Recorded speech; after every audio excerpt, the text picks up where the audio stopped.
Meski jumlah permintaan tak setinggi jelang Idul Fitri lalu, namun nyatanya harga daging sapi di pasar tradisional Kota Palembang yang sempat melambung cukup tinggi belum menunjukkan tanda-tanda penurunan. Meski jumlah permintaan tak setinggi jelang Idul Fitri lalu, namun nyatanya harga daging sapi di pasar tradisional Kota Palembang yang sempat melambung cukup tinggi belum menunjukkan tanda penurunan.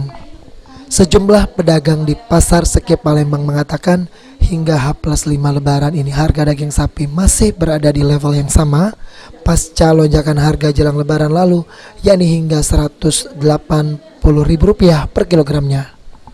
Meski harga daging sapi masih cukup tinggi, namun permintaan masih cukup tinggi lantaran kini masih dalam suasana Idul Fitri, di mana perharinya setidaknya pedagang dapat menjual sekitar 150 kg atau meningkat dari hari biasa yang hanya di kisaran 15 kg saja per hari. Meski begitu, pedagang meminta agar adanya langkah antisipasi dari pemerintah untuk mengatasi kenaikan harga daging sapi ini.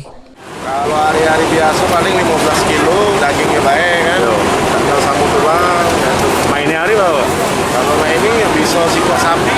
Oh, tak tiko sapi? Ya, siko sapi bisa. Kalau siko sapi itu bisa sepikul lebih lah. Sepikul setengah dagingnya baik. 150 kiloan bisa. Kalau untuk harga mana Pak? Harga ya inilah macam-macam, ada yang 160 sampai 180, 16, 17, 18 kan. Kalau yang kayak ini kan nggak bisa gitu jual harga 180 kan. Yang kayak ini Paling tinggi 180 berarti? ya paling tinggi itu. Paling murah berapa sekarang? Yang paling murah 130 daging sop. Daging sop ya? Kalau itu daging apa? Ini daging paha ini. Daging paha. Sandi Pratama, PAL TV.